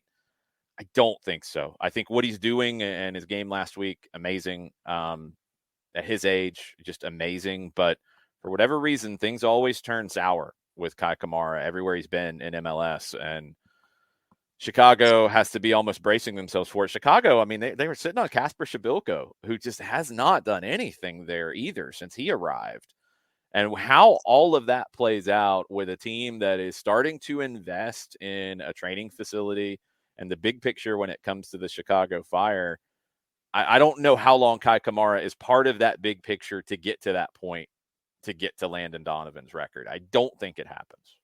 All right, broadcast plans, another very busy weekend for not just the first team, but the twos as well. Yeah, 7 o'clock Saturday night, Five Stripes Countdown, 92.9 The Game, the Odyssey app, Sirius XM FC as well. They're picking up our feed out of Toronto for this one. Kickoff 7:39. Five Stripes Countdown will follow the final whistle. It will be a little abbreviated so we can hop on a plane, get back to Atlanta, and then Sunday, John, you can tell everybody about Atlanta United 2. Atlanta United 2 and OCB, and it's going to be up at the Fraction. Pre-game show 15 minutes ahead of kick. Jason will have the call. I'll be there for pre, half, and post. Jared hopefully will be there for pre, half, and post as well. And maybe, possibly, who knows? Perhaps. So it'll be a full weekend for us here at SDH with Jason on the first team, Jason on the second team, SDH on the second team. So start that weekend and get out of here and get up there safe and come back home safe and have a good call. Yep, we'll try. And it ramps up next week. I mean, we've got it flips. The twos play on Saturday next week. The first team plays on Sunday. Then you're into an Open Cup week with our old friend Stephen Glass coming to town, with some more old friends coming to town as well. That's going to be an interesting match with Memphis. Man, I mean, it's starting to get into that field and a little bit of that good grind, and you've got to go to Toronto this weekend and get something out of it. You know, I think it's a game where you can get 3 points if you're Atlanta United. It's a game where you have to think, yeah, this is a one on the road where 3 points are available for you, but it's not going to be easy because Toronto's only conceded 3 points once this year. So it's one you got to work for, and you got to do it without Brad Kazan. You got to do it without Franco Ibarra, and we will see what it looks like Saturday night. We'll be with you on the Odyssey app, on Sirius XM FC, on 92.9 The Game, starting at 7 o'clock. All right, be safe. Adios. All right, Jason, he's gone. And so don't know if broadcast plans for don't know about broadcast plans for Open Cup yet. So we'll keep an eye on that. Abby, quick note, first team's unified team play after the game on the 23rd. So, yes, everyone stay and cheer on the unified team. That announcement. The Hoff, my broadcast partner, Joe Freihofer, was there for that announcement for the unified team. Very, very cool stuff this year. So, the 23rd, unified team playing after the game on the against the unified team at Mercedes-Benz on the 23rd. Just so you know, the refereeing crew for Toronto FC and Atlanta United, the man in the middle is Ted Uncle. Your ARs, Corey Rockwell and Jeffrey Greason. Philip Duyich is your fourth. Jair Marufo is your VAR. Rene Parra is your AVAR. So that's what you're staring at with those. Abby will be here. And once again, thanks for the matzah crack. And looking forward to the chocolate matzah being delivered here to the office. So very, very cool stuff there. We have the announcement out for the semifinals in CCL, and I believe it was Stephen Goff who had it. Bam has the times for the left-hand side of the bracket. So your semifinal schedule, Tuesday, Tigres and León, 10 o'clock Eastern time at the Estadio Universitario in Monterrey. Wednesday, 9 o'clock, Philadelphia Union and LAFC at Subaru Park in Chester. Semifinals, 10 o'clock start Eastern time. LAFC gets the second leg.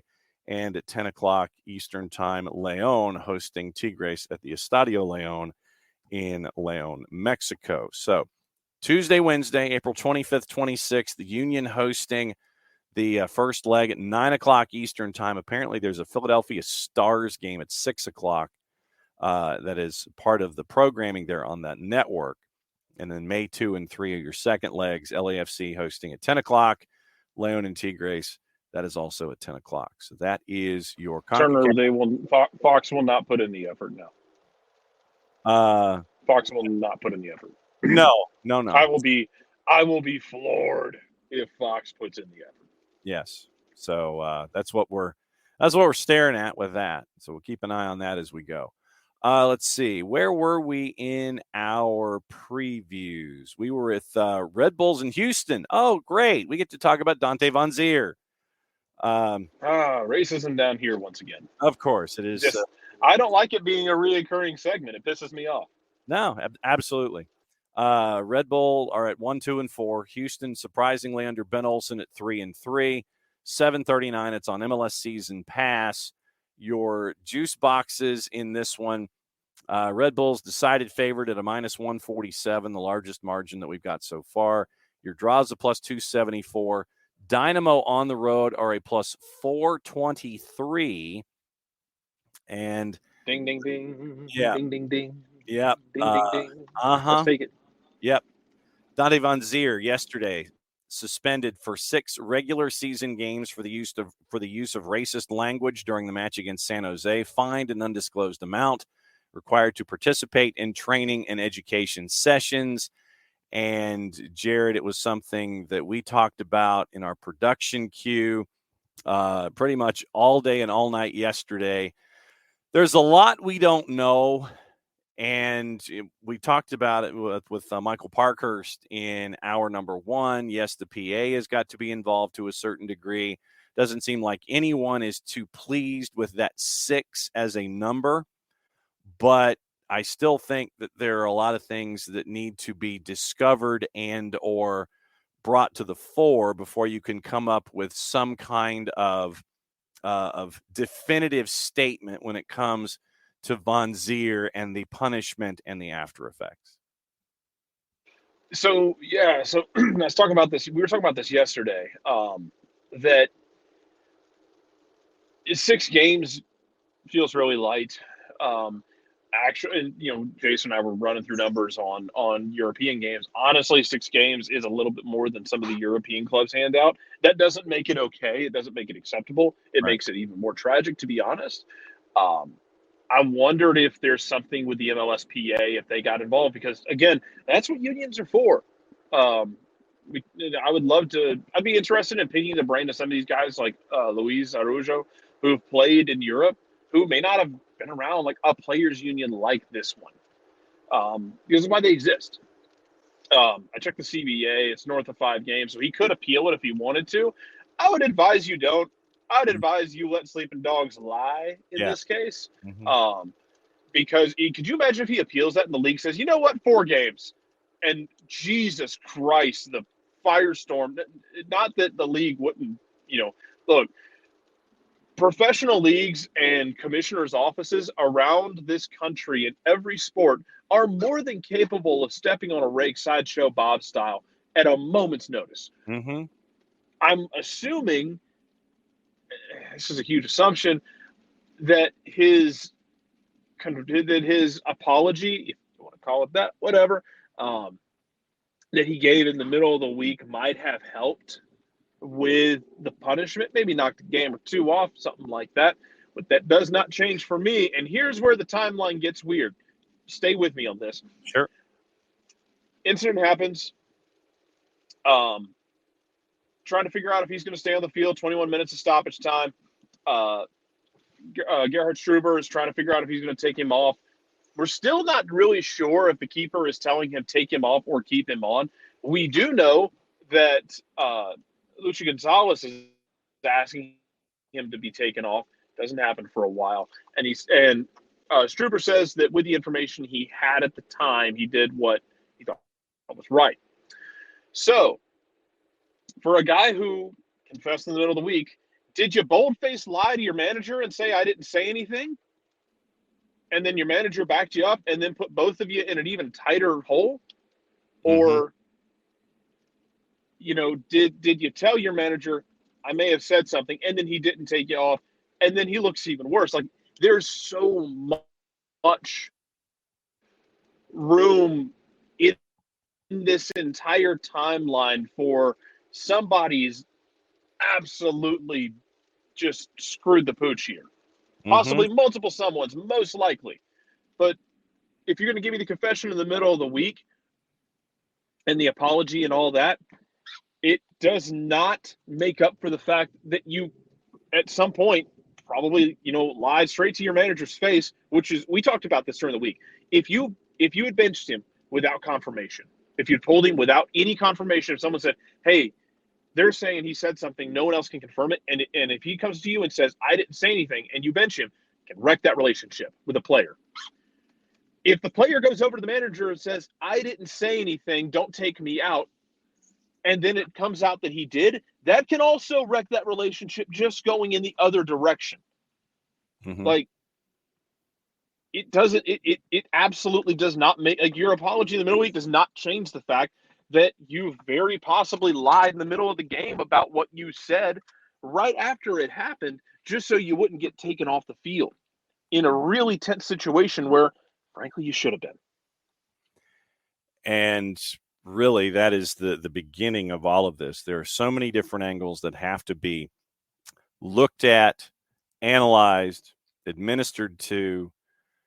I think that the 6, in theory, gives you time to investigate on multiple fronts and get you to a point to where within that 6-match period, say 6-week period, you come up with some kind of finality in your investigation, and then you can figure out where you're going from there. But, like I said, we talked about it with the PA. There are certain elements in this that, yes, you have to look. You can't just look at what happened. And once again, as we always say with a lot of these situations, we don't know what we don't know.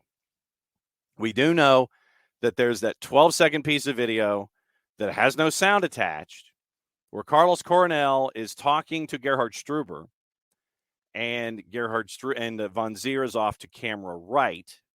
And you see Coronel give the waving of the hands one over the other, the no good sign, like don't do it. But we don't know what that conversation was because we don't have audio.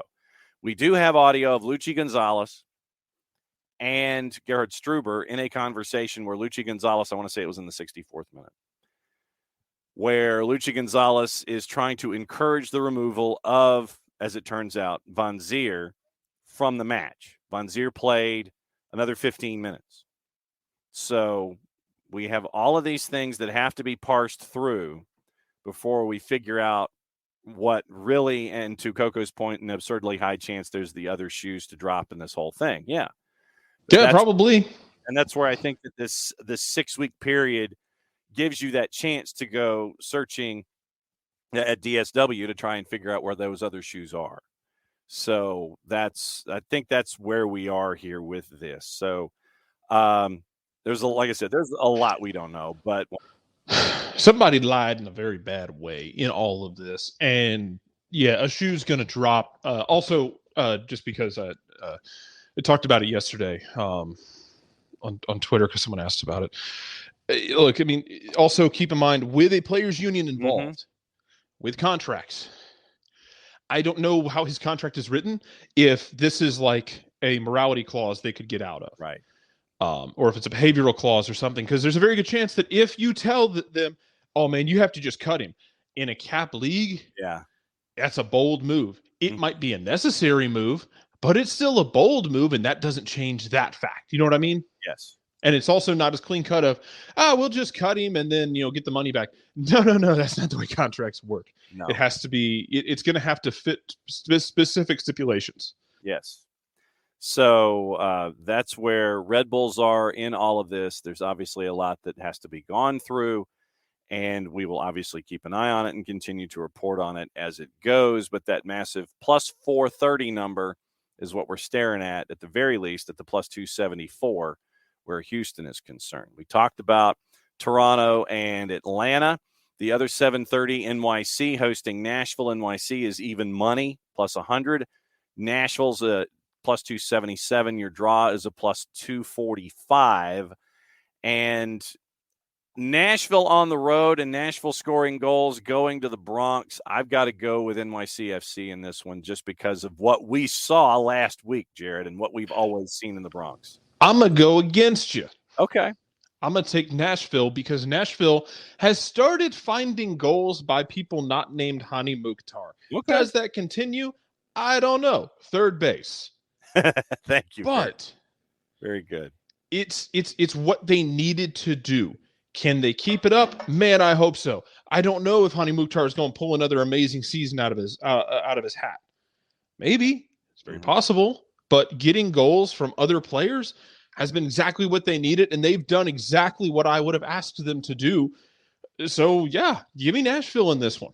Okay. Amelia, it has not been announced that either Major League Soccer or Red Bulls are looking at it further. That is a grand assumption on our part that it is going forward. Yes, Ricky, I did notice that HOK, Helmuth Obata-Casabom, the noted architects, are in charge of building Dylan Butler Estates in Queens. And so that is the big news for NYC. That came out this morning before the show started. But yes, thank you for reminding me about HOK, the vaunted constructor of stadia in this universe. They have been chosen to build Dylan Butler Estates for NYCFC. That's your 730s. 8:30, Austin hosting Vancouver. Austin's a minus 102. Your draws a plus 275, and the Whitecaps are a plus 254. When you look at this one, once again, it's an 8:39 kick. This is on season pass, so it is not on the Apple TV free section of the program.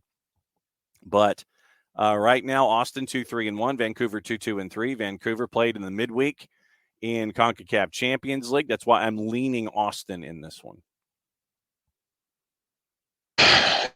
Yeah, I'm leaning Austin as well. I'm not leaning Austin with much confidence. Yes. I'm really tempted to take the draw here because, Vancouver got slapped around in CONCACAF Champions League. Kind of expected they would. It was 3-goal deficit going on the road to LAFC. You're going to have to go chase the game and play right into what LAFC wants you to do. Is what it is. But, yeah, right now I don't trust Austin. I'm still side-eyeing the living hell out of Austin. Yeah, you're not the only one. So, Austin, and like I said, I think mainly just because Austin did not play in the midweek and Vancouver did with all of their travel. That's why I'm leaning Austin. I figure fatigue gets to Vancouver late. And I think it does too, but I think they might be able to shut it down. Okay. I could see it being a really close game late and Vancouver decides to shut it down and dares Austin to try and go make something happen, and they can't. Yeah. That's kind of where I'm at with it. Yeah, a lot of folks don't have any confidence in Austin. Jarrett Smith is in those numbers. Also at 8:30, Chicago and Philly on MLS Season Pass. Intriguing because of what we're seeing from Ezra Henderson and the Chicago Fire. And as we all know, nobody's better than Ezra. Chicago at 2-1. Chicago's 2-1-3. Philadelphia is 2-4-1. Your numbers, Chicago, and this basically the Juice Boxers threw a blanket over this one. Chicago's a plus 159. The Union are a plus 166, and your draw is a plus 241. So the win is within the margin of error for either side. What say you? Give me Chicago here, and we talked about this with Dylan with Philadelphia. Like, is it something to worry about with Philly, or are they just doing the CONCACAF shuffle and the CONCACAF sacrifice? Right. Even when they haven't had CONCACAF games though in the middle of the weeks, they still haven't inspired a ton of confidence. Chicago looked damn good against Minnesota. Again, they gave up a goal to Minnesota on a goal on a flub by the goalkeeper. Yeah. Until they're done with Champions League, give me. I'm still going against Philadelphia, which is fine because look, Philadelphia, after what they've shown for the last few years, they can punt on some of these games. You've got such a high percentage of teams in the league that actually make the playoffs. Yep. They're going to be in the playoff picture unless something really weird happens. Yeah. Give me Chicago as Philadelphia. I mean, I think if even win, lose, or draw with what happened in Mexico, I think this one was one that it's going to be tough for Philly to deal with. And Chicago's a better matchup in that instance than, Cincinnati trying to run them into the ground. But I think they burned a lot of fuel in that game against Mexico, and it was 120% worth it. Mm-hmm. You're welcome, Rich. I said something nice about your team. Yeah. Coco's with you on the CCL sacrifice. Chicago's taking some scalps early in the year, 2-1 Chicago, and it's a knife to the gut for Philly. Also at 8:30, FC Dallas hosting RSL in Frisco. FC Dallas a minus 132. The draw is a plus 275. RSL on the road is a plus 355, 3-2 and 2 versus 2 and 4. What do you know? What were those numbers? The numbers were, sir, FC Dallas a minus 132. Mm-hmm. Your draw is a plus 275. RSL is a plus 355. I'm tempted by that draw number, but like RSL kind of like got off the deck last time out. Yeah. But I don't know if I trust them. So give me Dallas. Give me Dallas. Okay. I'm not brave enough. No, and I am right there with you. I've got to go. I got to go with Dallas as well in that one. Also at 8:30, Loons and the Purple Team at Allianz. For Callum, he'll be speaking in all caps as he's broadcasting this game as he goes back to his pre-Apple Pass home. Minnesota United is a plus 106. Your draw is a plus 248. The Purple Team is a plus 256 in that particular matchup. So, I mean, I'm leaning Loons because it's road and it's Minnesota. And this one is on the free version of Apple TV. What say you? Callum's in the building. The Loons won't disappoint Callum. That's true. Also, Orlando, it's kind of like it's early, man. Like we're not a third of the way through the season yet. In baseball, they say don't look at the standings for Memorial Day. I haven't figured out when exactly we should look at the standings in MLS. Yeah. It's still early, but like it's not as early as it was because time is linear. It's a stupid thing to say, but it's kind of how I feel about Orlando because I keep waiting for Orlando to figure it out, like to click all those pieces, and it's not clicking perfectly. It's clicked a couple times, but I'm waiting for like a run of like 3 weeks in a row where Orlando's just pop, pop, pop, pop. Hasn't happened yet. No. Ricky feels that Orlando hasn't recovered since Tigres. Coco still thinks that Orlando can still pull out drunken wins at this point of the year. I think that something happens. I've got to go with the Loons in this case, but that's how I'm leaning right now. Last match at 8:30 on Season Pass, St. Louis City SC hosting FC Cincinnati. St. Louis City has come to earth a little bit after their hot start. They're favored at City Park at a plus 129. Your draw's a plus 250. FC Cincinnati is a plus 200 in the Juice Boxers here. It's a sucker born every day. Uh-huh. And it's a sucker who looks at that and goes, yeah, St. Louis. I like St. Louis still. I think they'll be fine in the long term, but man, like we talked about this with Dylan, like Cincinnati's out here trying to make a point that last year wasn't a flash in the pan. They can sustain it. Now they're about to lose Brenner, but they still have Brandon Vasquez. He's still very good at his job. So it seems he'll be fine. Absolutely true. Brenner on his way to Udinese in the summer. This is not quite the summer. So I think that Cincinnati, I think that Brenner gets the pre-transaction pop. I think that Brenner does something for FC Cincinnati, and St. Louis City gets closer to 500. Sorry, St. Louis City SC gets closer to 500. 2 matches at 10:30 out west. First one's Cascadia. And Portland is a plus 209 at home with all the injuries and also not having Eric Williamson added to that list, out for the season. Draws a plus 258, and Seattle is a plus 121. Programming reminder, Thursdays with Nico on a Friday is coming up at 1:30 on the network, where we catch up with Nico about everything from a West Coast perspective. I've got to go Sounders here, but I don't think it will be pretty. Yeah, I'm with you. Sounders. Sounders might be the second best team in the West, or the best team, depending on how you view LAFC. Yeah. Ricky seeing Seattle as a plus. He's going Sounders. Coco. Sounders and Drew Fisher makes it about himself. Yes, Drew Fisher is in the middle. Alex Chilowich is your 4. Jose Carlos Rivero is your VAR for that one. It's like an all-star team of just stress. Yep. Catherine Nesbitt is your AR along with Jeremy Hansen. TJ Zablocki is your AVAR. But yeah, Drew Fisher, Alex Chilowitz is your 4. JC Rivero is your VAR. Enjoy.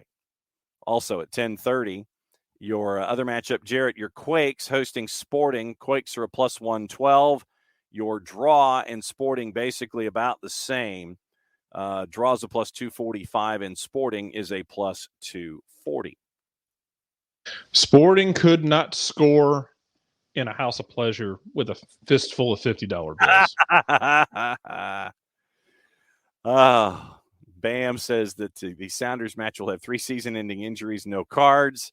Coco says the over-under is 3 scissor tackles with no cards in Cascadia, by the way. Kansas City's got to show competence before Ricky ever picks them. Yeah, I got to go with the Quakes. And on Sunday. Well, Kansas City shows competence in terms of building chances. Mm-hmm. They just haven't been competent in terms of putting them away. Yeah. Now, at what point do we shift the conversation from, they're creating chances, to the, maybe they just don't know how to finish? Yeah. Also, Polito is not protected. There you go. Yes. Your last match of the weekend is round 1 of El Tráfico. And it is at Dignity Health Sports Park in Carson. LAG hosting LAFC. LAFC had no problems in the midweek. It's on free Apple, and it is also on Big FOX. I'm guessing it is going to be in front of the DoorDash parachute curtain backdrop studio setting. I don't know. That's my guess. Right now, it is LAG as a home dog, no surprise, at a plus 181. Your draw is a plus 252. LAFC is a plus 140. And yes, you do get the super hyper mega pregame show kick at 4:55 as 0-3-3 hosts 4-0-2.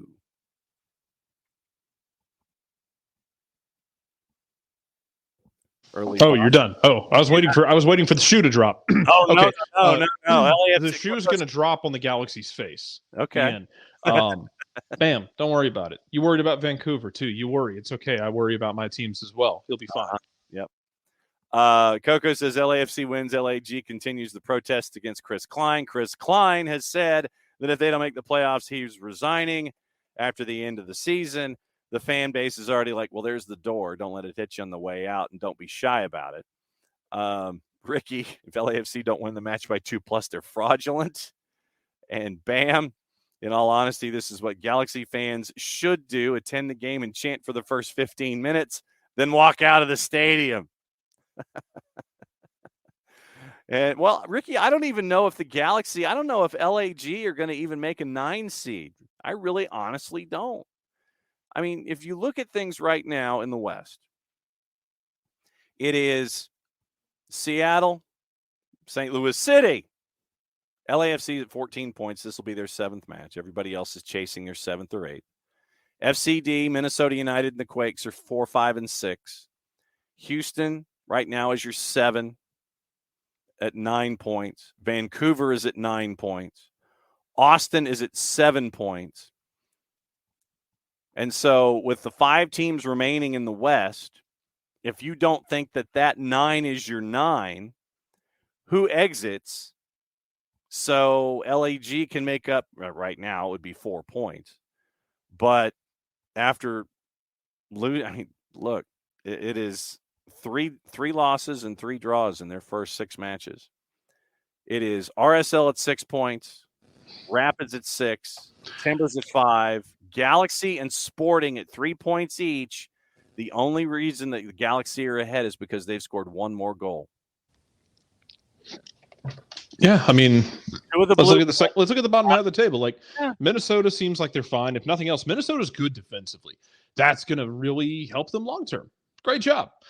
San Jose, fun, maybe not great. San Jose could live in the 6, 7, 8 range, be a sacrificial lamb in round 1 and call it a day. I don't see a problem with that.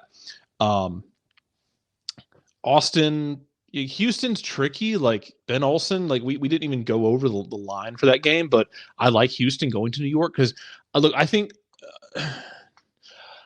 a couple of the Red Bulls players, talked about the Zier thing, and I think they will bring themselves together to play hard. Houston feels like a tiger trap of a team. Yeah. Vancouver feels like a team that's going to play jump rope at that line. You keep waiting for Austin to kick into gear, which pushes them further up the table. RSL, no clue. Colorado, I think Colorado finally got a win, and maybe they're kind of stabilizing a little bit. Portland is banged up, and Sporting can't score. There are going to be 5 teams that miss the playoffs. Mm-hmm. I will give you Portland and Sporting Kansas City as missing the playoffs, mostly because for Portland, they are crippled beyond all belief. Yeah. Kansas City cannot score. Does that change? Maybe. Does Colorado figure it out? Maybe. Can you find me 5 other teams that the Galaxy are going to be able to jump? And we'll see. I mean, and here's the thing: if Chris Klein is a dead man walking, how much freedom do you give him in the summer to do things? Yeah. That's the other question that's attached to all of this stuff. And reminder. Join the Fantasy League. Jason Wright Agency on Facebook. Jason Wright with the WAGEN on the Twitters. Cannot believe we passed up an opportunity to talk about El Tráfico with Jason. What the hell is wrong with us? We're slipping. I know. We are slipping. So just to mention El Tráfico in general. So for our fantasy notes this week, once again, Matt Wojo helps us out. Matt_Wojo helps us out this week with fantasy. The lock for the week on defense, Alex Roldan with Seattle at Portland, only 10% activation there. Your lock in midfield and forward, Thiago Almada at 29%. According to Matt, Almada should be one of the first names on your team sheet each week. Consider defensively, Andres Reyes at 6.8 against Houston at only 1% activation. Consider Denny Buanga against LAG at 19%. Value picks, Patrick Schulte in net against the Revs at 5.3. And then Raul Ruiz-Diaz at 7.1 in Cascadia at 2%. So it is at Jason Wright with a WAGEN on Twitter, Jason Wright Agency on the Facebook page. Thanks to Jason for sponsoring the Fantasy League once again this year. And thanks to Matt Wojteko for giving us the behind the scenes about how to get the best out of your Fantasy League this week. So that's what you're staring at when it comes to fantasy. I've got to find a midfielder because I have, as of right now, Jordan Morris, Denny Buanga, Almada, Ladero, Christian Espinoza against SKC, Rodriguez against SKC, Alex Roldan, Aaron Long, and Palacios, with right now Quentin Westberg in net. So that's what I'm staring at. I got a couple decisions to make. So make your decisions. Join the Fantasy League if you have not, and you can do so on a bunch of different ways. So Very, very busy weekend overseas with what's going on in the Prem and all of that other stuff. And so that's where we are. That is waiting for Atlanta United and Toronto. Once again, Jason was on with the broadcast plans, and then the Twos taking on OCB in MLS Next Pro. Once again, that is this weekend up at the Fraction, and it'll be fun to see the guys once again. 5 of their first 6 here at home this year. So really making a chance to see them early in the year up at the Fraction. 3 matches tonight in MLS Next Pro. Crown Legacy at 6 o'clock on Season Pass at Matthews, hosting Inter Miami 2. TFC 2 at York Lions Stadium at 7, hosting NYCFC 2. Real Monarchs out west, hosting Sporting Kansas City 2 in Harriman, Utah at Zions Bank Stadium at 10.